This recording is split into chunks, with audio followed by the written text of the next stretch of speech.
So finally we have the mountain gorilla, and the status of that is it is critically endangered. So this is very, very close to becoming extinct.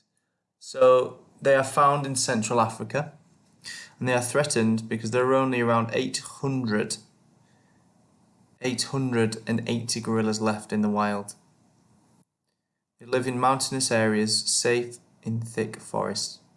My home is being lost as people clear the forest for farms. I am also hunted for food. Because humans are living closer to me, I suffer from new diseases. So a fact about a mountain gorilla is that their arms are longer than their legs, which lets them walk on all fours and still have their head held high to spot danger.